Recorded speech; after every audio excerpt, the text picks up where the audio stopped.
ক্ষেত্রে আমরা প্রথমেই যেটা নিয়ে আলোচনা করবো সেটা হচ্ছে ছত্রাকের বৈশিষ্ট্য, সাধারণ বৈশিষ্ট্য। ছত্রাকের বৈশিষ্ট্যের মধ্যে প্রথমে কি আছে? প্রথমেই আছে ছত্রাক হচ্ছে সুকেন্দ্রিক। সুকেন্দ্রিক কি আমরা জানি, ইউক্যারিওটিক মানে হচ্ছে সুকেন্দ্রিক। সুকেন্দ্রিক মানে হচ্ছে যে যেই নিউক্লিয়াসটা থাকবে সেটা সুগঠিত থাকবে। তো ছত্রাকের ক্ষেত্রে আমরা সুকেন্দ্রিক নিউক্লিয়াসটা ভালো মতো দেখতে পাই। এরা মূলত পরজীবী, এরা মৃতজীবী হতে পারে অথবা এরা মিথজীবী। এখন দেখো মৃতজীবী আর মিথজীবী এটা কাছাকাছি শব্দ, তাই না? তো এটা সম্পর্কে বলি যে পরজীবী কখন বলছি, পরজীবী হচ্ছে অন্যের উপর নির্ভর করে আছে, যেমন কোনো একটা কোষের ভেতরে আছে, কোনো একটা উদ্ভিদের টিস্যুর ভেতরে সে বাস করছে, তো সে পরজীবী। এবং পরজীবীর ক্ষেত্রে সবসময় মনে রাখবে সে তার পোষক দেহ থেকে পুষ্টি নিবে এবং পোষক দেহটা ক্ষতি করবে। আর মৃতজীবী হচ্ছে কোনো মরে যাওয়া পচে যাওয়া জিনিসের উপরে যখন ছত্রাক জন্মায় তখন সেটা হয়ে যাবে মৃতজীবী। এরপরে আছে মিথজীবী। এখন মিথজীবী জিনিসটা কি? মিথজীবিতা বলতে আসলে বুঝায়, এমনিতে চিন্তা করো, তুমি হয়তো মনে করো তুমি ঢাকাতে আসলে, তুমি তোমার ফ্রেন্ডের সাথে থাকতে চাও, তোমার ফ্রেন্ড আগে থেকেই ঢাকাতে মনে করো কোনো একটা বাসায় এসে থাকে, দুইজনই হয়তো পড়াশোনার জন্য এসেছে। এখন তুমি তোমার ফ্রেন্ডের সাথে যখন থাকতে যাচ্ছ, তুমি দেখলে যে ভাড়া অনেক বেশি হয়ে যাচ্ছে তোমার জন্য, তুমি তখন তোমার ফ্রেন্ডকে বললে, তোমার ফ্রেন্ড তখন তোমাকে বললো যে আচ্ছা ভাড়া যখন বেশি হয়ে যাচ্ছে সমস্যা নেই, আমাকে কমই দিলে, কিন্তু আমার রান্নাটা করে দিতে হবে, রান্নাটা আমি করতে পারি না। তাহলে তুমি চিন্তা করে দেখলে যে ভাড়া বেশি দেওয়ার থেকে রান্নাটা ওকে করে দিলে তুমি ওর সাথে থাকতেও পারছো, তোমার খাওয়ার সমস্যা মিটে যাচ্ছে, সবকিছুই মিটে যাচ্ছে। তো এই যে একটা মিউচুয়াল আন্ডারস্ট্যান্ডিং, এই জিনিসটাই হচ্ছে মিথজীবিতা। মিথজীবিতার ক্ষেত্রে কি ঘটে? দুইটা জীব একসাথে বাস করে এবং কেউ কারো ক্ষতি না করে একে অপরকে সাপোর্ট করতে থাকে। নর্মালি পরজীবীতে কি হয়?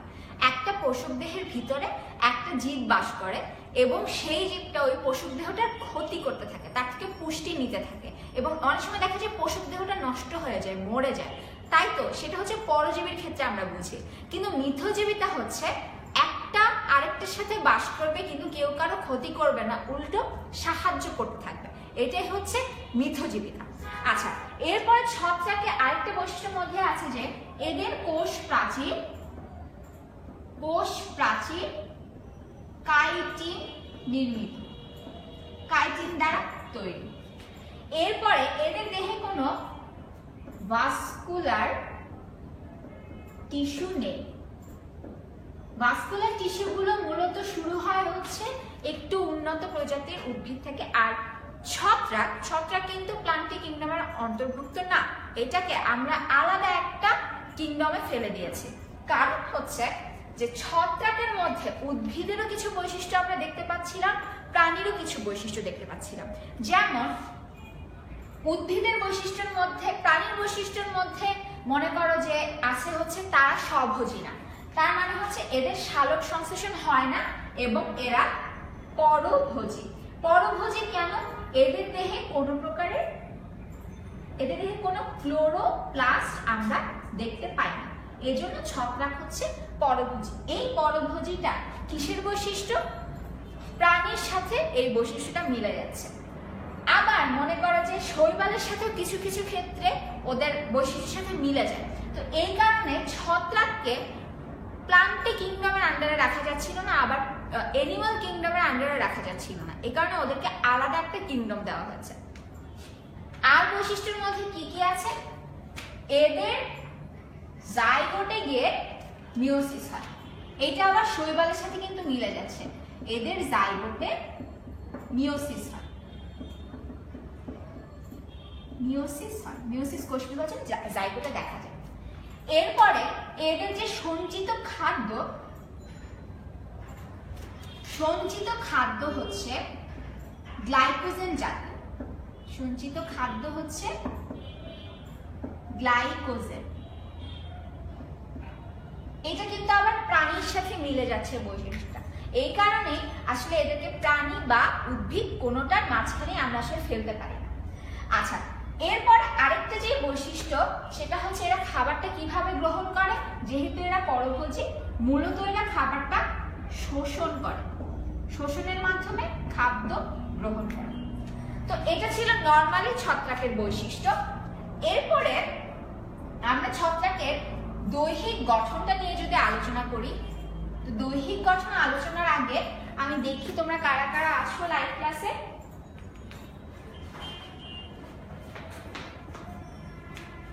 দৈহিক গঠনের মধ্যে আমরা জানি যে ছত্রাককে সাধারণত কি বলা হচ্ছে, ব্যাঙের ছাতা। আমরা যে বাহিরে আশেপাশে যেখানে একটা ছাতার মতো অংশ দেখতে পাই ওটাকে আমরা ছত্রাক বলি, না ছত্রাক কিন্তু ওটা না। ছত্রাক মূলত সুতা আকৃতির, ফিলামেন্টাস টাইপের, এবং কি হয় ওর বডিটা হচ্ছে নরমালি এরকম চিকন, পাশাপাশি এভাবে কোষ থাকে। এই জিনিসটাকে আমরা বলি হচ্ছে হাইফা। এটাই কিন্তু আসলে ছত্রাক, কিন্তু আমরা মাটির উপরে যে অংশটা দেখতে পাই সেটা কিন্তু মূলত ছত্রাকের অংশ না, সেটা হচ্ছে ছত্রাকের ফ্রুট বডি, যেখান থেকে স্পোর তৈরি হয়। এখন এই হাইফাটা কোথায় থাকে? মাটির নিচে থাকে। হাইফা গুলো মনে করো অনেকগুলো হাইফা একসাথে একটা জালকের মতো অংশ গঠন করলো। মনে করো এখান থেকে একটা শাখা বের হয়ে আবার নতুন করে এদিকে একটা হাইফা তৈরি হয়ে গেল। এরকম যদি হয় তাহলে যেটা ঘটবে, তাহলে সেটাকে আমরা বলবো হচ্ছে মাইসেলিয়াম। মানে হচ্ছে হাইফা গুলো যখন একসাথে মিলে একটা জালকের মতো অংশ গঠন করবে সেটাকে আমরা বলবো হচ্ছে মাইসেলিয়াম। এবং একই সাথে আমি আগের ক্লাসে বলেছি, এই ক্লাসে আবারও বলছি যে সিনোসাইটিক বলতে কি বোঝায়। সিনোসাইটিক বলতে বোঝায় এই যে হাইফার কোষগুলো দেখতে পাচ্ছ, কোষগুলো কিন্তু আলাদা আলাদা, মানে এখানে একটা নিউক্লিয়াস, এখানে একটা নিউক্লিয়াস, এখানে একটা নিউক্লিয়াস, এভাবে আছে। যদি মাঝখানে কোষ প্রাচীরটা না থাকে তাহলে দেখো কোষটা কিন্তু এরকম হয়ে যায়। একটা লম্বা কোষের ভিতরে 4-5টা নিউক্লিয়াস এসে পড়লো। যখন একটা কোষ কিন্তু অনেকগুলো নিউক্লিয়াস, তখন সেটাকে আমরা বলবো হচ্ছে সিনোসাইটিক। এটা আমরা ছত্রাকের ক্ষেত্রে দেখতে পাই। ছত্রাকের হাইফার মধ্যে যখন এই প্রস্থ কোষ প্রাচীরগুলো যখন নাই হয়ে যায় তখন আমরা এই সিনোসাইটিক গঠনটা দেখতে পাই। এরপরে একটা শব্দ আছে, সেটা হচ্ছে হস্টোরিয়াম। হস্টোরিয়াম কি? হস্টোরিয়াম হচ্ছে যখন এই যে ছত্রাকের হাইফাটা দেখতে পাচ্ছি, এই হাইফাটা হয়তো একটা পোষকের উপর অবস্থান করছে। সে পোষক থেকে কিভাবে খাবার নেবে? সে শোষণ করে নেবে। শোষণ করার জন্য সে হাইফা থেকে কিছু শাখার মতো অংশ, মনে করো এটা পোষক দেহের ভেতরে এভাবে ঢুকিয়ে দেয়। তখন এই যে অংশটা দিয়ে দিল, এই অংশটুকুকে আমরা বলি হচ্ছে হস্টোরিয়াম। এটা হচ্ছে তার শোষণকারী অঙ্গ, যে অঙ্গ দিয়ে সে শোষণ করে নেবে খাদ্য। তো আমি তাহলে কমেন্টগুলো পড়ে দেখি কে কে আছে আমাদের সাথে। আমাদের সাথে আছে হচ্ছে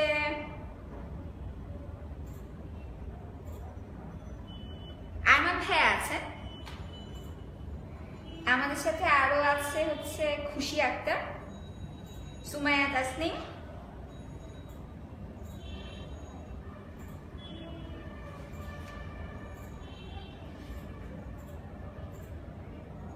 আচ্ছা। এরপরে হস্টোরিয়ামের পরে আমরা যেটা নিয়ে আলোচনা করব সেটা হচ্ছে রাইজোমর্ফ। রাইজোমর্ফ কি? রাইজোমর্ফ হচ্ছে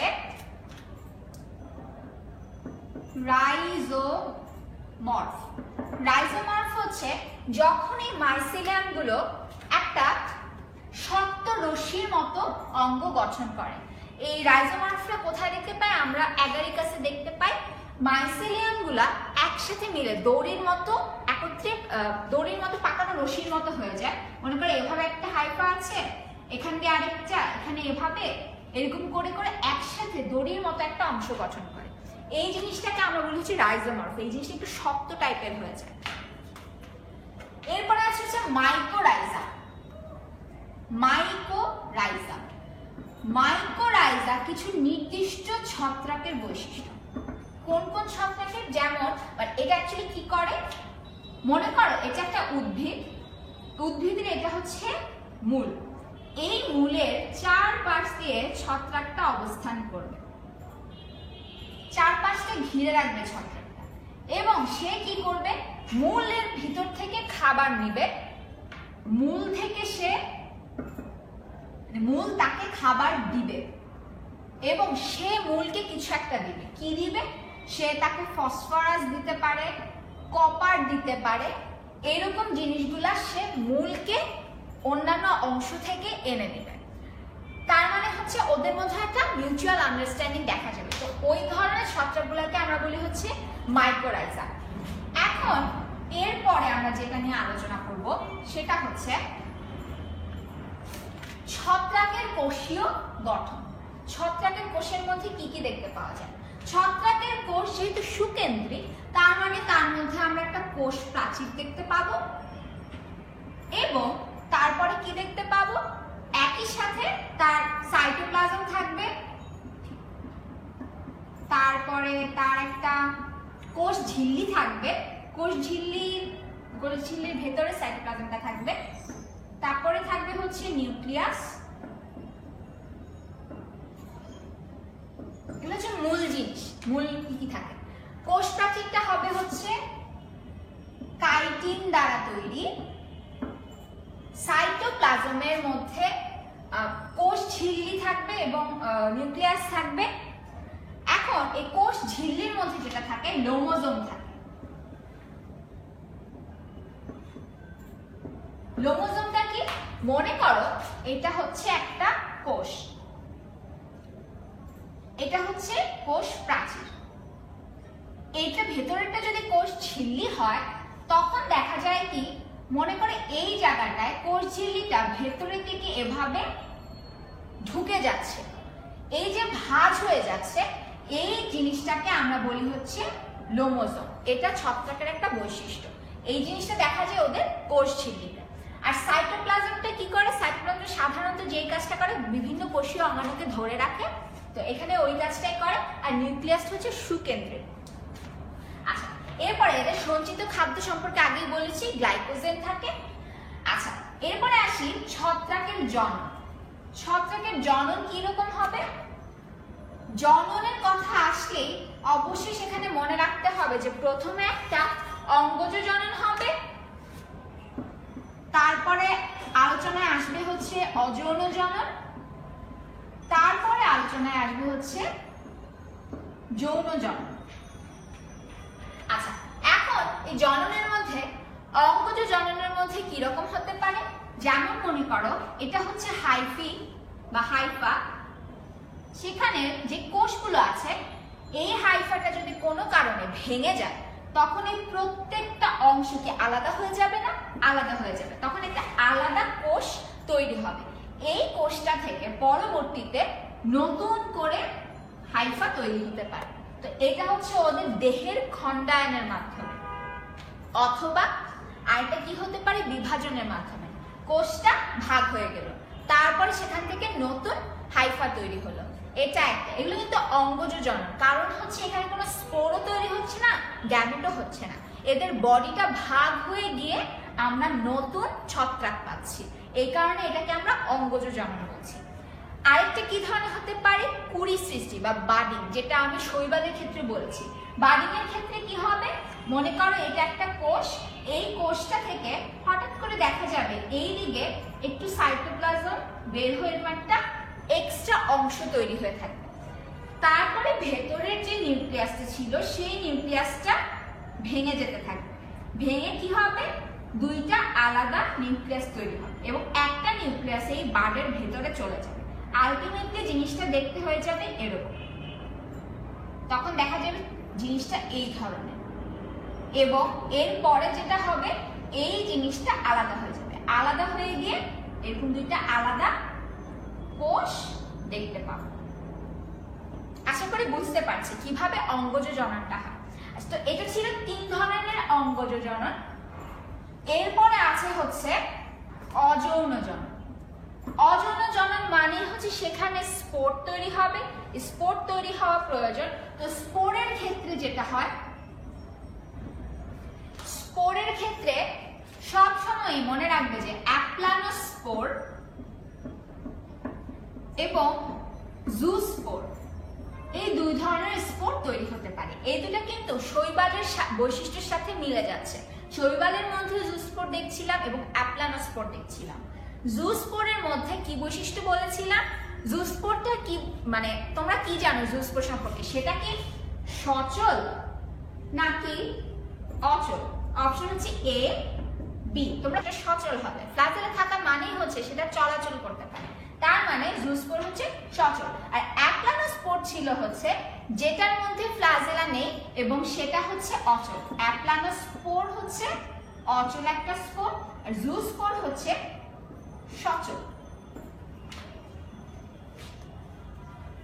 আচ্ছা, এরপরে যে ক্ল্যামাইডোস্পোর আছে, ক্ল্যামাইডোস্পোর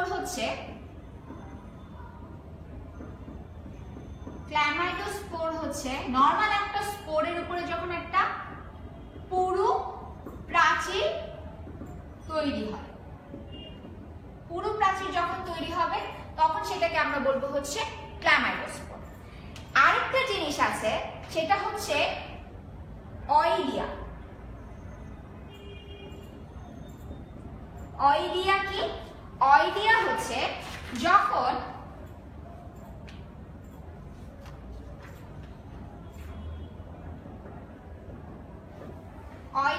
যখন একটা হাইফা ছোট ছোট অংশে বিভক্ত হয়ে যায় তখন সেই অংশগুলোকে আমরা বলি হচ্ছে অইলিয়া। এখন এই স্পোরগুলোর পরে যেটা নিয়ে কথা বলবো সেটা হচ্ছে ছত্রাকের মধ্যে অনেকগুলা ক্লাসিফিকেশনের, মানে কয়েকটা ফাইলামের কথা তোমাদের বলা আছে, যেমন হচ্ছে জাইগোমাইকোটা, তারপরে আছে হচ্ছে ব্যাসিডিওমাইকোটা, তারপর আছে অ্যাস্কোমাইকোটা, তারপর আছে হচ্ছে ডিউটেরোমাইকোটা, আরেকটা আছে হচ্ছে মাইকোফাইকোমাইকোটা। এখন এই 5টা ফাইলাম, 5টা ফাইলামগুলো কেন লিখলাম? কারণ হচ্ছে এই জাইগোমাইকোটাতে মূলত জাইগোট তৈরি হবে, ব্যাসিডিওমাইকোটাতে ব্যাসিডিওস্পোর তৈরি হবে এবং এটাকে বলা হয় হচ্ছে ক্লাব ফাঞ্জাই। অ্যাস্কোমাইকোটাকে বলা হয় হচ্ছে স্যাক ফাঞ্জাই। ডিউটেরোমাইকোটাকে বলা হয় হচ্ছে ইমপারফেক্টি ফাঞ্জাই। আরেকটা ফাঞ্জাই আছে হচ্ছে মাইকোফাইকোমাইকোটা। তো এখানে দেখি এই ব্যাসিডিওমাইকোটাটা কেন বললাম, কারণ হচ্ছে ক্লাব ফাঞ্জাইয়ের কথা তোমরা পরে শুনতে পারবে এবং অ্যাস্কোমাইকোটা সম্পর্কেও তোমরা জানবে। আর ডিউটেরোমাইকোটা এটাকে ইমপারফেক্টলি বলা হয় কারণ এটার মধ্যে কোনো প্রকারের যৌন জনন ঘটে না, এই কারণে এটা হচ্ছে ইমপারফেক্টলি ফাঞ্জাই। তো এটা হচ্ছে 5টা ফাইলাম। এরপরে আসো যৌন জনন নিয়ে আলোচনা করি। যৌন জননটা মূলত যেটা ঘটে, আমরা শৈবালের ক্ষেত্রে দেখেছি যে 2টা গ্যামেট আসে, 2টা গ্যামেট এসে মিলিত হয়, এরপরে আবার সেখানে একটা কোষ বিভাজন হয়, তারপরে নতুন করে একটা শৈবাল তৈরি হয়। ছত্রাকের ক্ষেত্রে যেটা ঘটে, ছত্রাকের ক্ষেত্রে ঘটে হচ্ছে, মনে করো এটা হচ্ছে একটা গ্যামেট, এটা আরেকটা গ্যামেট, একটাকে প্লাস দিলাম আর একটাকে মাইনাস দিলাম, এই 2টা গ্যামেট একত্রিত হবে। এইখানে যেটা হয় প্রথমে হয় হচ্ছে যে প্লাজমা লেমাটা আছে সেই প্লাজমা লেমাটা মিলিত হয়ে যায়, 2টা নিউক্লিয়াস যুক্ত একটা কোষ তৈরি হবে এবং পরবর্তীতে এই 2টা নিউক্লিয়াস মিলিত হয়ে একটা নিউক্লিয়াসে পরিণত হয়। এই যে জিনিসটা ঘটলো প্লাজমা লেমাটা জাস্ট মিলিত হলো কিন্তু নিউক্লিয়াসটা হলো না, এই ঘটনাকে আমরা বলি হচ্ছে প্লাজমোগ্যামি। আর এরপরে যখন নিউক্লিয়াসটা মিলিত হয়ে গেল সেটাকে আমরা বলি হচ্ছে ক্যারিওগ্যামি। এটা হচ্ছে দুটা ধাপ। মনে রাখবে যে প্রথমে যৌন জননের ক্ষেত্রে প্রথমে গ্যামেট তৈরি হয়, গ্যামেট থেকে প্লাজমোগ্যামি হয়, প্লাজমোগ্যামি থেকে ক্যারিওগ্যামি হয়। এটা হচ্ছে ধাপটা মূলত। তো এরপরে কি হয়, এই যে ক্যারিওগ্যামিটা হলো, চিন্তা করে দেখো এই জননের ক্ষেত্রে গ্যামেটটা কি ছিল? আমরা জানি যে শৈবাল ছত্রাক দুটাই আসলে হ্যাপ্লয়েড জাতীয়। তাহলে তোমরা আমাকে কমেন্টে জানিয়ে দিতে পারো যে গ্যামেটগুলো হ্যাপ্লয়েড নাকি ডিপ্লয়েড। এই কোশ্চেনটার হিন্ট হিসেবে আমি বলে দিচ্ছি যে শৈবালের ক্লাসের সময় উলোচ্ছেক স্পর্ণের সময়ও আমি জিজ্ঞাসা করেছিলাম যে ওদের গ্যামেটটা হ্যাপ্লয়েড হবে না ডিপ্লয়েড হবে। ওই জিনিসটা যদি মাথায় থাকে তাহলে এই কোশ্চেনের অ্যান্সারটা কিন্তু ভুল হওয়ার একদমই কোনো কারণ নেই। এখন দেখি এই যে প্লাজমোগ্যামি হলো তারপরে ক্যারিওগ্যামি হলো। ক্যারিওগ্যামির পরে যেটা হয়, এখান থেকে ছোট ছোট কিছু কোষ তৈরি হয়ে যায়। এই কোষগুলো পরবর্তীতে আরেকটা জিনিস গঠন করে মিলিত হয়ে, সেটাকে আমরা বলি হচ্ছে অ্যাসকাস।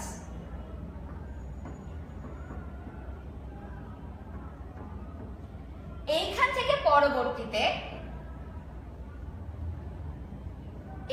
পরবর্তীতে আমরা আরো কয়েকটা জিনিস দেখতে পাই। আমি দেখি তোমরা কোশ্চেনের অ্যান্সার কি কি দিচ্ছ। কোশ্চেন অ্যান্সারটা আমরা দেখি হ্যাপ্লয়েড নাকি ডিপ্লয়েড।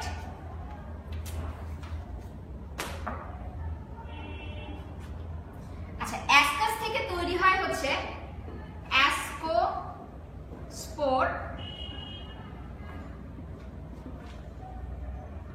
অ্যাসকোস্পোর থেকে পরবর্তীতে আমরা অঙ্গজ কোষ দেখতে পাই। আচ্ছা, আমি কোশ্চেনের অ্যান্সারটা দেখি। রিশাদ বলেছে হ্যাপ্লয়েড, আব্দুল মুনিম বলেছে হ্যাপ্লয়েড, জাইগোট ডিপ্লয়েড। আচ্ছা, গ্যামেট হ্যাপ্লয়েড। আচ্ছা, এরপরে আফিয়া সুলতানা বলেছে এন। মোটামুটি সবাই বলেছে হ্যাপ্লয়েড। তার মানে তোমাদের অ্যাকচুয়ালি মনে আছে বিষয়টা ছিল এরকম যে একটা হ্যাপ্লয়েড কোষ থেকে যে গ্যামেটটা তৈরি হবে সেই গ্যামেটটা আসলে মাইটোসিস কোষ বিভাজনের মাধ্যমে তৈরি হবে। গ্যামেট হওয়া মানেই যে মিওসিস হতে হবে এমন কিন্তু না, এটা আসলে জীবের উপর নির্ভর করে। তো হ্যাপ্লয়েড দেহ থেকে যখন একটা গ্যামেট তৈরি হবে সেটা হয়ে যাবে একটা হ্যাপ্লয়েড গ্যামেট। হ্যাপ্লয়েড গ্যামেটটা পরবর্তীতে আরেকটা গ্যামেটের সাথে মিলিত হয়ে এইখানে আসবে হচ্ছে 2n। এটা হবে ডিপ্লয়েড, এটা প্লাজমোগ্যামি হবে, এরপর ক্যারিওগ্যামি হবে। তখনও কিন্তু ডিপ্লয়েড দশাতেই আছে। ডিপ্লয়েড দশার পর এই কোষগুলো কিন্তু ডিপ্লয়েড। এরপর এইখানে হবে হচ্ছে আমাদের মিওসিস কোষ বিভাজন। মিওসিস কোষ বিভাজনের ফলে এইখানে যে অ্যাসকাস জিনিসটা তৈরি হয়, এই অ্যাসকাসের ভেতরে নিউক্লিয়াস আছে। এই নিউক্লিয়াসগুলো সব হচ্ছে হ্যাপ্লয়েড। এই অ্যাসকাস অঙ্গজ কোষগুলো তৈরি করবে, এই সবই হবে হচ্ছে হ্যাপ্লয়েড। এই অঙ্গজ কোষগুলা থেকে পরবর্তীতে আমরা নতুন করে হাইফা দেখতে পাবো। আচ্ছা, তো এটা ছিল হচ্ছে যৌন জনন। এবং এই অ্যাসকাসের ভেতরে যখনই অ্যাসকোমাইকোটার ক্ষেত্রে অ্যাসকাস তৈরি হয়, অ্যাসকোমাইকোটা, আরেকটা হচ্ছে ব্যাসিডিওমাইকোটা। অ্যাসকোমাইকোটার ক্ষেত্রে যেটা হয়, অ্যাসকোমাইকোটাতে 4 থেকে 8টা অ্যাসকোস্পোর তৈরি হয়, আর ব্যাসিডিওমাইকোটার ক্ষেত্রে ব্যাসিডিওস্পোর তৈরি হয়। এখানে 4 থেকে 8টার মতো অ্যাসকোস্পোর হয়, এখানে তৈরি হয়েছে ব্যাসিডিওস্পোর। আচ্ছা, এটা ছিল হচ্ছে জনন অংশ। এরপরে আসি অ্যাগারিকাস নিয়ে। অ্যাগারিকাসটাই হচ্ছে আমরা যেটাকে নর্মালি মাশরুম বলে থাকি। আচ্ছা, এখন অ্যাগারিকাসের ক্ষেত্রে আমরা অ্যাগারিকাসের ছবিটা যদি এঁকে ফেলি, অ্যাগারিকাসের ছবিটা মোটামুটি আমরা সবাই জানি এরকম একটা ছাতার মতো অংশ থাকে, এইখানে একটা ছোট্ট একটা অংশ দেখা যায়, লম্বা একটা দণ্ড থাকে, আর নিচে কিছু জালের মতো জিনিস থাকে। এই নিচের অংশটা কি? নিচের অংশটাই হচ্ছে তার প্রকৃত দেহ, যেটা হচ্ছে মাইসেলিয়াম, এবং ওদের মাইসেলিয়াম তৈরি করে হচ্ছে রাইজোমর্ফ। এই যে লম্বা অংশটা দেখতে পাচ্ছি, এই অংশটা হচ্ছে স্টাইল, একটা দণ্ডের মতো লাঠির মতো অংশ। তার উপরে যে অংশটা আছে,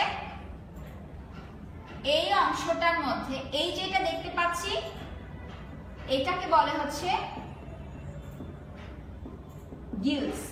আর এই যে এখানে একটা ছোট্ট অংশ দেখতে পাচ্ছি, এইটাকে বলে হচ্ছে অ্যানুলাস।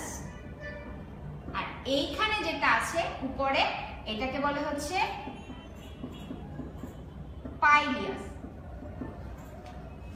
আচ্ছা, এখন মাইসেলিয়াম তো আমরা জানি কি, সেটা হচ্ছে অনেকগুলো হাইফি থাকে। এদের মাইসেলিয়ামের বৈশিষ্ট্য হচ্ছে এদের মাইসেলিয়াম বর্ণহীন বা হায়ালিন বলে ইংলিশে, বর্ণহীন, এবং সেটা খণ্ডিত, মানে সেটা সিনোসাইটিক না। তাদের মধ্যে কোষ প্রাচীরটা দেখা যাবে, তাদের একটা কোষের ভিতরে একগাদা নিউক্লিয়াস থাকবে না। এদের স্টাইল যেটা, সেটাও হচ্ছে অনেকগুলো মাইসেলিয়াম একসাথে মিলে একটা শক্ত অংশ গঠন করে। আর গিলসও হচ্ছে গৌণ মাইসেলিয়াম দিয়ে তৈরি। গৌণ মাইসেলিয়াম কেন বলে? কারণ হচ্ছে প্রধান মুখ্য যেই কাজ মাইসেলিয়ামের, সেই কাজটা ওরা করে না, ওরা মাটির উপরে উঠে এসে করে। এটা হচ্ছে গিলস। গিলসগুলো একসাথে মিলে পাইলিয়াসটা গঠন করে। গিলসের ভেতর কি তৈরি হয়? গিলসের ভেতর থেকে ব্যাসিডিওস্পোর তৈরি হয়। তো আমি দেখি আমার সাথে লাইভ ক্লাসটি কে কে দেখছে। লাইভ ক্লাসে আছে হচ্ছে একজন বলেছে কোশ্চেন অ্যান্সার দেন আপু। আমি যেই কোশ্চেনটা করেছিলাম সেই কোশ্চেনটার অ্যান্সার আমি দিয়েছি, তুমি হয়তো খেয়াল করনি। আচ্ছা,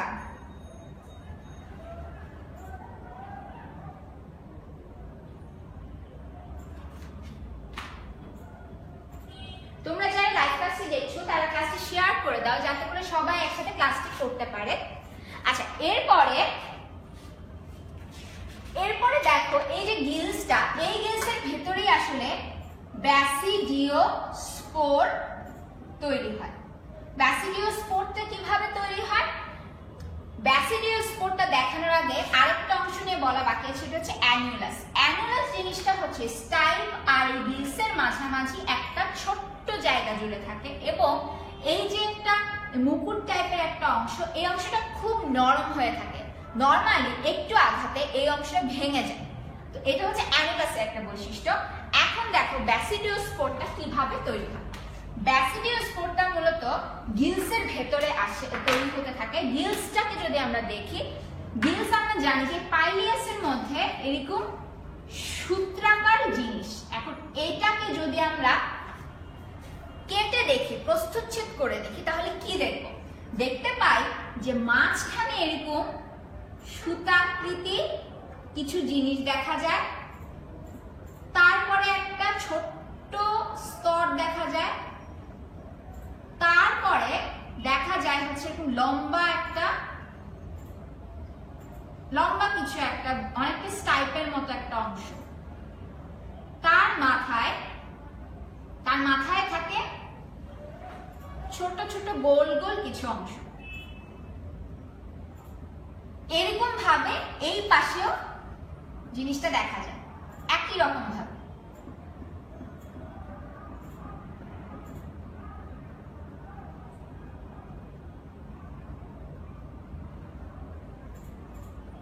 একই রকম চিত্র হবে দুই পাশে।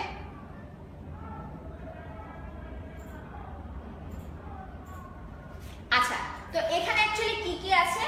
এখানে মূলত আছে হচ্ছে মাঝখানে যেটা, এটার নাম হচ্ছে ট্রমা। মাঝখানে গৌণ হাইফাগুলো, তোমরা যারা যারা এটা দেখছো তারা স্ক্রিনশট দিয়ে রাখতে পারো এই ছবিটাকে, কারণ এই ছবিটা বইয়ে নেই। মাঝখানে ট্রমা আছে, আর এই অংশটাকে বলে হচ্ছে, এইটুক অংশকে বলে হচ্ছে সাবহাইমেনিয়াম। আর এই পাশের যে অংশটা আছে, এই অংশগুলো, এটাকে বলে হচ্ছে হাইমেনিয়াম। এখন দেখো এখানে মূলত কি হয়, তোমরা যারা যারা দেখছো তারা চাইলে স্ক্রিনশট নিয়ে রাখতে পারো এই চিত্রটার।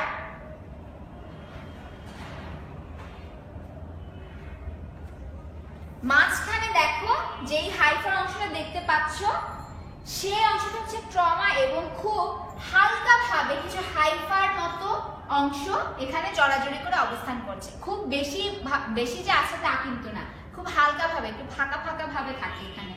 এরপরে একটা লেয়ার দেখা যাচ্ছে, এটাকে বলছি সাবহাইমেনিয়াম। সাবহাইমেনিয়ামের পরের অংশ হচ্ছে হাইমেনিয়াম। এই হাইমেনিয়াম অংশেই থাকে হচ্ছে ব্যাসিডিয়াম। এই যে অংশটা দেখতে পাচ্ছ মোটা, এই অংশটা হচ্ছে ব্যাসিডিয়াম। এই ব্যাসিডিয়ামের মাথায় এরকম 4টা করে ব্যাসিডিওস্পোর তৈরি হয়।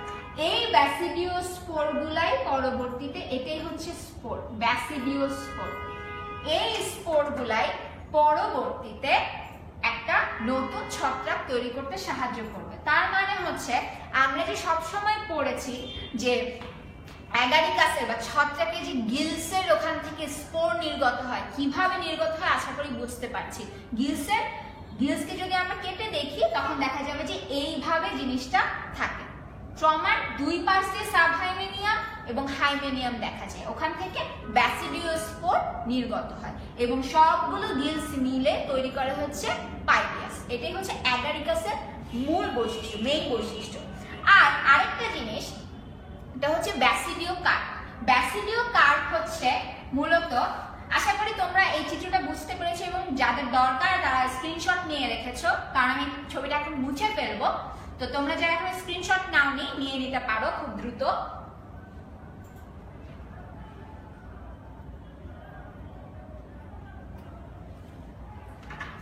আচ্ছা, এখন আমরা দেখি ব্যাসিডিও কার্প আসলে কেন বলা হয়। এটা যেহেতু ব্যাসিডিও মাইকোটা ফাইলামের, এই কারণে মাইসেলিয়ামটার উপর দিয়ে যে অংশটা দেখা যাচ্ছে ওটাকে আমরা বলছি হচ্ছে ফ্রুট বডি। এই ফ্রুট বডিটাকে আমরা বলি হচ্ছে ব্যাসিডিও কার্প, যেখান থেকে সে পরবর্তীতে স্পোর তৈরি করবে, সেই জন্য এটা নাম হচ্ছে ব্যাসিডিও কার্প। তার ফাইলামের নামের সাথে মিল রেখে সেটা করা হয়েছে। আচ্ছা, এরপরে আমরা যেটা নিয়ে আলোচনা করব সেটা হচ্ছে যে ছত্রাক আসলে কি কি অসুবিধা তৈরি করতে পারে। ছত্রাকের অসুবিধা তৈরির মধ্যে রয়েছে ছত্রাক ঘটিত রোগ কোনগুলা।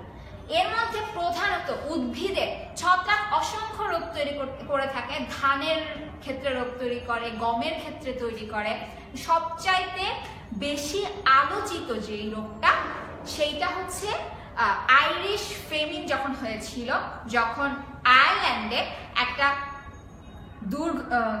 দুর্ভিক্ষ দেখা দিয়েছিল, সেটা হয়েছিল মূলত একটা ছত্রাকের কারণে। আয়ারল্যান্ডের লোকজন আলুর উপর বেশি পরিমাণে নির্ভরশীল, তো ওদের যখন পুরো আলুর প্রোডাকশনটা নষ্ট হয়ে গেল তখন তাদের একটা দুর্ভিক্ষ দেখা দেয়। সেটা মূলত হয় হচ্ছে একটা ছত্রাকের কারণে। কোন ছত্রাকের কারণে হয় সেইটা আমরা দেখি। সেটা হয় হচ্ছে ফাইটোফথোরা। এই স্পিসিসের একটা ছত্রাকের কারণে ওই রোগটা হয়েছিল। কিভাবে হয় সেটা হয়েছিল হচ্ছে এইভাবে, মনে করো অনেকগুলো কোষ আছে, কোষের মনে করো পাতার মধ্যে মূলত এটার লক্ষণটা দেখা দেয়। পাতাটা প্রথমে মনে হয় যে ভিজে আছে এরকম, তারপরে ধীরে ধীরে ওটা একটা ধূসর টাইপের রং দেখা দেয়, তারপরে ধীরে ধীরে পুরোটা পাতা পচে যায়। এটা হচ্ছে মূল, এটা রোগ চিহ্নিত করা হয় ওভাবে। আর তাছাড়া আলু থেকে পচা দুর্গন্ধ আসে, ডিম পচা দুর্গন্ধ আসে। আচ্ছা, এখন আমরা একটা পাতার ভিতরে কোষগুলোর মাঝে যে ফাঁকা স্থানটা আছে, এখানে মূলত ছত্রাকের যে হাইফাগুলো সে ছড়িয়ে দিতে থাকে এভাবে। তারপরে সে যেটা করে, পাতার মধ্যে তো পত্রর অংশ থাকে, মনে করো এইখানে হচ্ছে একটা পত্রর অংশ আছে, সে করবে কি, তার এই হাইফা থেকে কনিডিওফোরগুলোকে এই পত্ররন্ধ্রের মাধ্যমে বাইরে বের করে দিবে। আর এই যে তার হাইফাগুলো, এই হাইফাগুলো কিন্তু পাতা থেকে পুষ্টি গ্রহণ করছে এবং এই কারণে পাতাটা ধীরে ধীরে নষ্ট হয়ে যায়। আর কনিডিওফোর কোনটা? কনিডিওফোর হচ্ছে যখন মনে করো একটা হাইফা থেকে একটা অংশ বের হয়ে স্পোর তৈরি করছে বা কনিডিয়া তৈরি করছে, সেই সময়টাকে, এই অংশটাকে আমরা বলি হচ্ছে কনিডিওফোর, এটা হচ্ছে কনিডিয়া। এখন এই কনিডিওফোরটাকে সে বাইরে বের করে দেয়, পাতার বাহিরে এসে পড়ে এবং এইখানে যে কনিডিয়ামগুলো ছিল তার ভেতরে আসলে অসংখ্য নিউক্লিয়াস থাকে। এই ফাইটোফথোরার ছত্রাকটার ছবি যদি একটু ভালো করে আঁকি, এইটার ছবিটা হবে অনেকটা এরকম, এভাবে আসবে এবং দেখা যাবে যে শাখান্বিত এবং এভাবে এটার ভেতরে অসংখ্য স্পোর তৈরি হচ্ছে, অসংখ্য নিউক্লিয়াস যুক্ত, অনেকগুলো নিউক্লিয়াস এটার ভিতরে থাকবে। এটা হচ্ছে ফাইটোফথোরার মেইন বৈশিষ্ট্য। তো এটা পাতা থেকে বের হয়ে আসলে যেটা হয়, বাতাসের সংস্পর্শে এসে এই জিনিসটা বা পানি, বৃষ্টির সময় তখন হয় কি, এখান থেকে স্পোরগুলো ধীরে ধীরে নির্গত হতে থাকে এবং পুরোটা মাঠে ছড়িয়ে যায়। তো আয়ারল্যান্ডে যখন দুর্ভিক্ষ হয়েছিল তখন অনেক পরপর কয়েক বছর ওদের আলুর টোটাল প্রোডাকশনটা নষ্ট হয়ে যাচ্ছিল, এর ফলে ওদের দেশে খাদ্য ঘাটতি দেখা দেয়, তখন তাদের একটা দুর্ভিক্ষ হয়। তো এটা হচ্ছে মূলত আলুর বিলম্বিত ধসা রোগ, এটাকে বলে হচ্ছে লেট ব্লাইট। আরেক ধরনের ব্লাইট আছে, সেটা হচ্ছে আর্লি ব্লাইট। তো আর্লি ব্লাইট যতটা না ক্ষতি করেছিল, লেট ব্লাইট সবচেয়ে বেশি ক্ষতি করে। এই কারণে আমরা সব জায়গাতেই ছত্রাক ঘটিত রোগ নিয়ে যখন আলোচনা করি, উদ্ভিদের ক্ষেত্রে সব সময় আমরা খুব গুরুত্ব দিয়ে আলোচনা করি হচ্ছে ফাইটোফথোরার দ্বারা তৈরি এই রোগটা। এবং ফাইটোফথোরার কোন স্পিসিসকে তৈরি করে? ফাইটোফথোরা ইনফেস্টেন্স। এবং এই নামগুলো লেখার সময় সবসময় মনে রাখতে হবে, নিচে একটা দুইটা দাগ দিতে হবে, জেনাস এবং স্পিসিসের নামের শেষে নিচে সবসময় দাগ দিতে হবে, নয়তো কিন্তু অ্যান্সারটা হবে না, এটা পরীক্ষার হলে পরীক্ষার খাতায় কেটে দিবেন। আচ্ছা, আরেকটা হয় হচ্ছে মানুষের মধ্যে, সেটা হয় হচ্ছে দাঁত রোগ। দাঁত রোগটা কি? দাঁত রোগ হচ্ছে একটা স্কিনের উপর একটা রোগ হয়। সেই রোগের ফলে কি হয়? রোগের ফলে, আচ্ছা, এই যে টপিকটা পড়ালাম আলুর লেট ব্লাইট বা বিলম্বিত ধসা রোগ, এই রোগ সম্পর্কিত তোমাদের যদি কোনো কোয়েশ্চেন থাকে তোমরা কোয়েশ্চেন করতে পারো, আমি কমেন্টগুলো পড়ছি।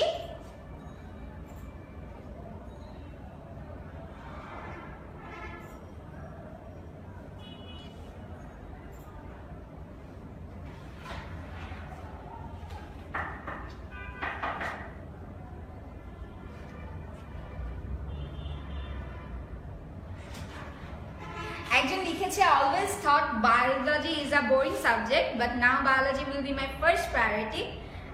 Thank you so much. তোমাদের এই ধরনের কমেন্ট আসলে আমাদেরকে অনেক বেশি ইন্সপায়ার করে। আশা করি তুমি সবকিছু বুঝতে পারছো। তোমরা যারা আছো, টপিকগুলো কোনোটা যদি বুঝতে না পারো, কোনোটা যদি রিপিট করতে হয়, প্লিজ কমেন্টে জানিয়ে দাও।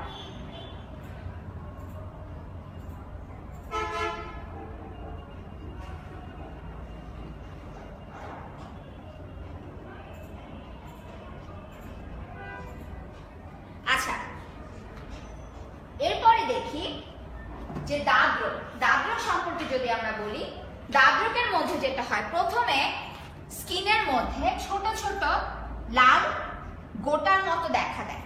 ধীরে ধীরে এটা শক্ত হয়ে হয়ে একটা মাছের আইসের মতো আবরণী তৈরি করে ফেলে, এবং শুধুমাত্র একটা ছোট্ট জায়গায় যে থাকে তা কিন্তু না। ধীরে ধীরে যেটা হয়, এই জিনিসটা মাঝখানে ছিল, মনে করো হাতের কোন একটা অংশে হয়তো এটা হলো, হওয়ার পরে দেখা যাবে এই লাল অংশটা চারপাশে বৃত্তাকারে বেড়ে যাচ্ছে, এবং মাঝখানে যেখানে হয়েছিল সেখানে চামড়াটা ধীরে ধীরে নর্মাল হতে থাকে, মানে একটা রিং তৈরি হয়ে চারপাশে ছড়িয়ে যেতে থাকে জিনিসটা, মাঝখানটা নর্মাল হয়ে যায়। এটা হচ্ছে দাঁত রোগের বৈশিষ্ট্য। তো দাঁত রোগের হলে কি করতে হবে?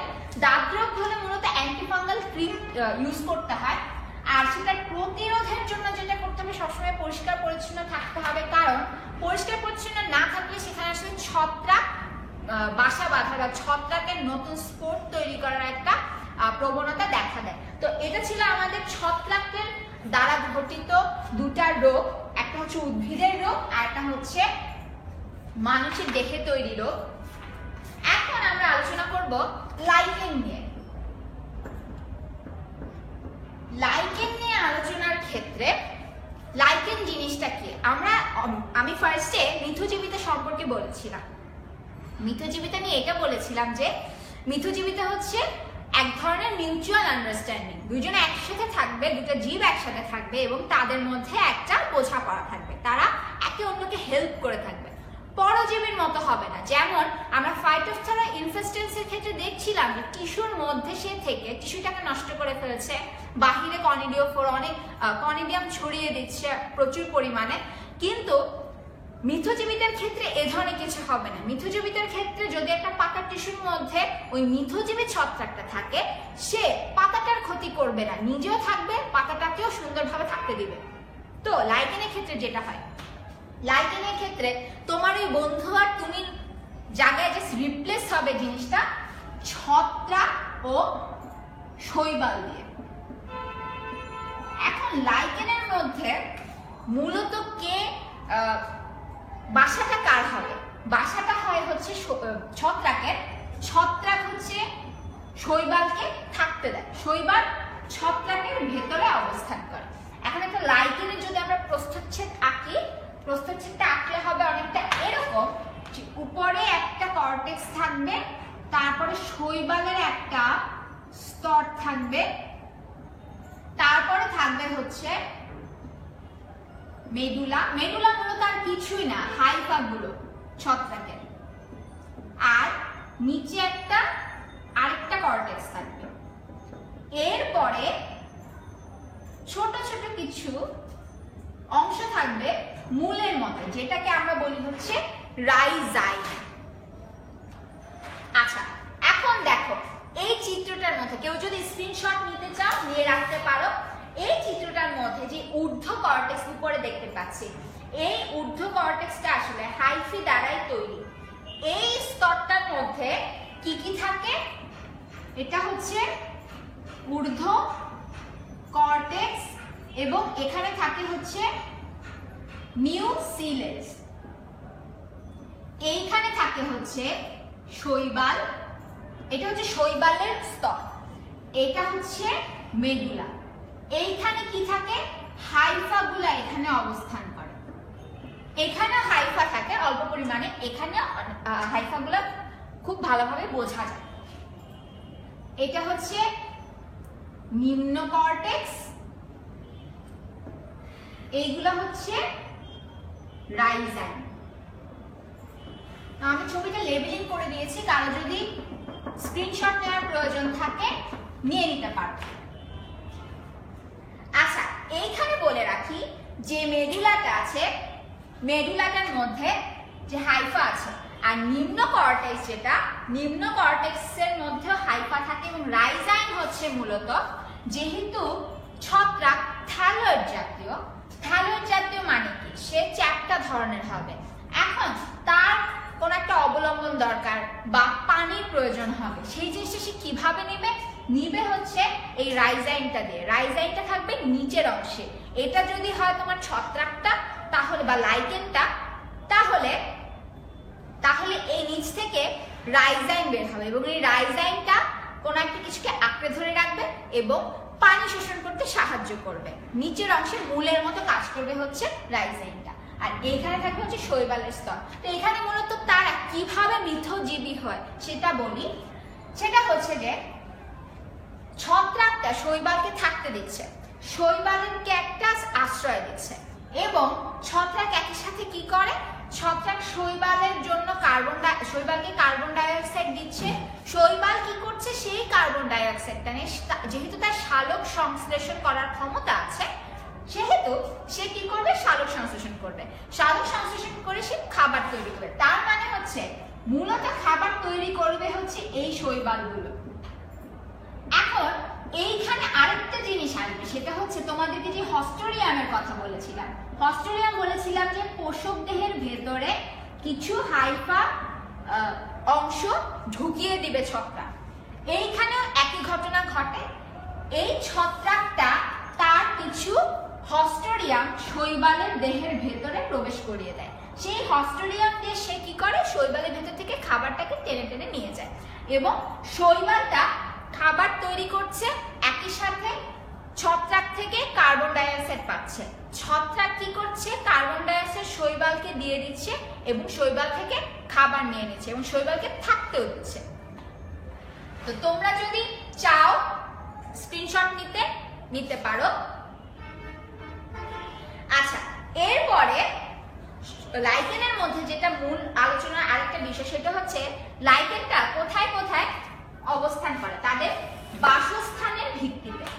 লাইকেন কিন্তু পৃথিবীর সব জায়গায় জন্মাতে পারে, এই জন্য এটাকে বিশ্বজনীন উদ্ভিদ বলা হয়। যেমন মনে করো খুব পাথুরে জায়গা যেখানে কোনো গাছ হওয়া সম্ভবই না, সেইখানেও লাইকেন জন্মাতে পারে। এখন দেখি কোথায় কোথায় লাইকেন হয়। এক ধরনের লাইকেন আছে যার নাম কর্টিকোলাস, আরেকটা লাইকেন আছে যার নাম হচ্ছে টেরিকোলাস। কর্টিকোলাস লাইকেনটা কোথায়, কর্টিকোলাস হয় হচ্ছে গাছের বাকলে। তোমরা অনেক সময় দেখবে গাছের বাকলে অনেক সময় এরকম কিছু জিনিস দেখা যায়, সাদা সাদা একদম ছড়িয়ে আছে। পানির উপরে যদি এক ফোঁটা রং দাও, সেটা যেভাবে আস্তে আস্তে ছড়িয়ে যাবে ওরকম টাইপের শেপের কিছু একটা গাছের মধ্যে দেখা যায়, সেগুলো কিন্তু মূলত লাইকেন। এরপরে টেরিকোলাস আছে, যেটা মূলত জন্মায় হচ্ছে মাটিতে, পাথরের মধ্যে কিছু লাইকেন জন্মায়, শুকনো কাছে না ভেজা কাছে কিছু লাইকেন জন্মায়। তো পাথরে জন্মানো লাইকেনের নাম হচ্ছে সেক্সিকোলাস,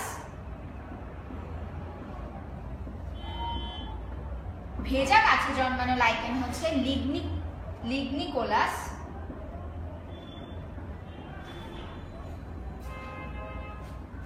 তো এখন দেখো, তোমাদেরকে মূলত মনে রাখতে হবে যে কর্টিকোলাস আর লিগনিকোলাসের মধ্যে একটা পার্থক্য আছে। সেটা হচ্ছে একটা কাছের ভেতরে মধ্যে জন্মায় আর একটা হচ্ছে গাছের বাকুলের মধ্যে জন্মাচ্ছে। তার মানে যদি প্রশ্ন আসে যে কাছের মধ্যে কোনটা জন্মায়, কখনো ভেবো না যে গাছের বাকুল আর কাঠ একই ধরনের কিছু একটা। গাছ রিলেটেড হতে পারে কিন্তু সেটা কিন্তু এক না। তো এই জায়গাটা অনেক সময় ভুল হয়ে যায়। এরপরে আমরা গঠনগত একটা শ্রেণীবিন্যাস দেখতে পারি। গঠনগত শ্রেণীবিন্যাসের ক্ষেত্রে আগে ছিল মূলত তিনটা, একটা ছিল হচ্ছে ফ্রুটিকোস, ফোলিয়েস এবং আরেকটা ছিল হচ্ছে ক্রাস্টোস।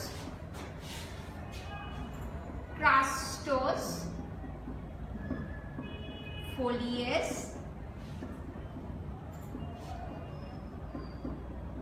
ফ্রুটিকোস। এখন আরো দুটো অ্যাড করা হয়েছে, দুটোর মধ্যে আছে হচ্ছে লেপ্রোস এবং আরেকটা হচ্ছে সূত্রাকার।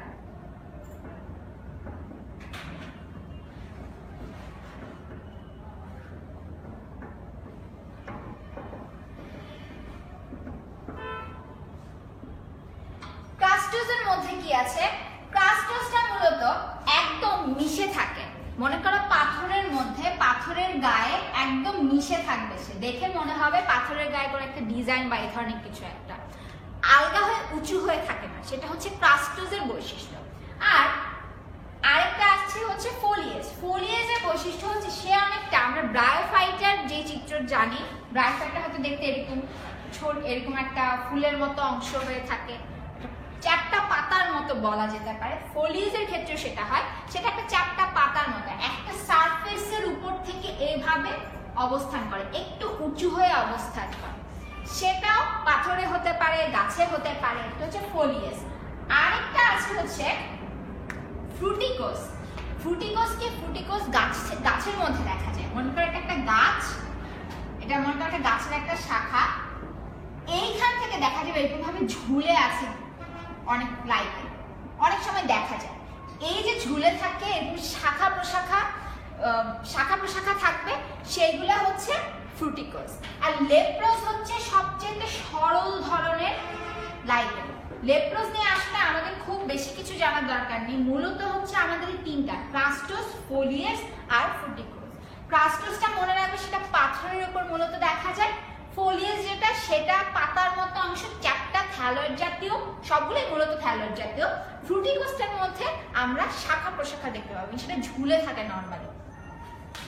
আচ্ছা, এরপরে সূত্রাকার যে লাইকেনটা রয়েছে, সূত্রাকার লাইকেনের মধ্যে আছে হচ্ছে তাদের যে শৈবালের অংশটা আছে, সেই অংশটা অনেক বেশি পরিমাণে থাকে। মানে হচ্ছে আমরা নরমালি দেখেছি ছত্রাক থাকবে, তার মাঝখানে অল্প কিছু জায়গা জুড়ে শৈবাল থাকে, কিন্তু সূত্রাকারের ক্ষেত্রে শৈবালটা একটা বিশাল অংশ জুড়ে অবস্থান করে এবং অল্প কিছু পরিমাণে হাইফে দেখা যায়। আর লেপ্রোজের ক্ষেত্রে হয় কি, লেপ্রোজ সরলতম এই কারণে যে ছত্রাকটাই মূলত দেখা যায় এবং খুব অল্প পরিমাণে কিছু শৈবালের কোষ দেখা যায়। তো এটা ছিল হচ্ছে আমাদের লাইকেন নিয়ে আলোচনা। আরেকটা জিনিস আছে যে লাইকেন কিভাবে জনন প্রক্রিয়া করে থাকে। লাইকেনের জনন প্রক্রিয়াটা মূলত হয় হচ্ছে ছত্রাকের মাধ্যমে। তাদের ছত্রাকের অযৌন জনন বা যৌন জনন, যে কোনো কিছুর মাধ্যমে তাদের মূলত বংশ বিস্তারটা হয়ে থাকে। আরেকটা ভাবে হয়, সেটা হয় হচ্ছে, মনে করো এটা হচ্ছে লাইকেন,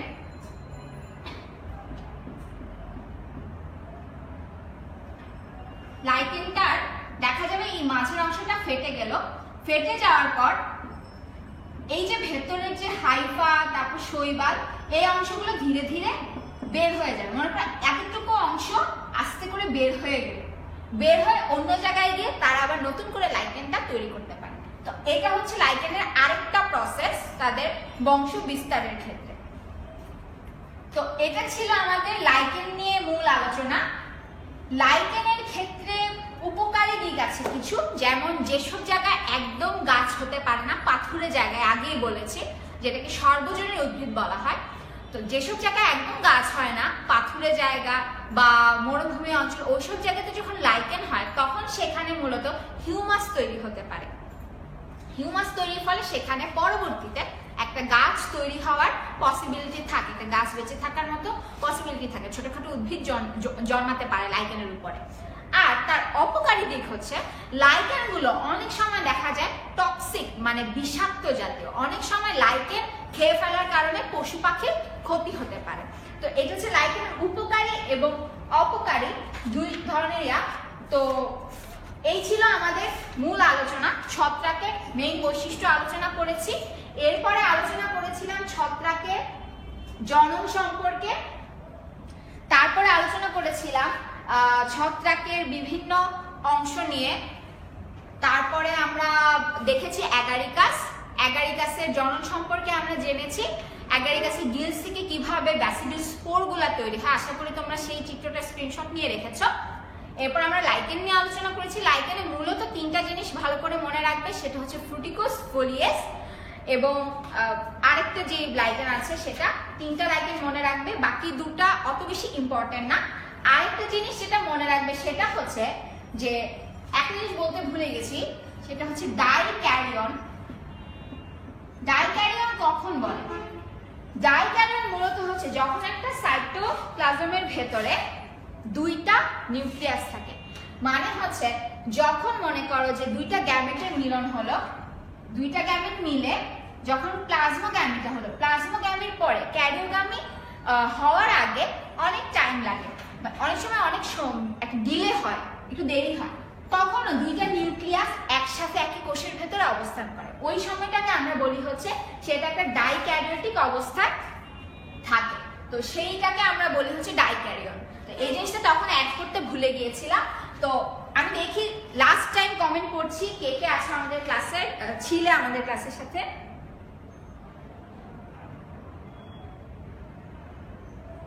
আমার সাথে অনেকেই আছে, অনেকেই শেষ পর্যন্ত ক্লাসটি করেছে। আশা করি তোমাদের লাইক এন্ড বুঝতে কোনো সমস্যা নেই, কোনো কোয়েশ্চেন থাকলে করতে পারো।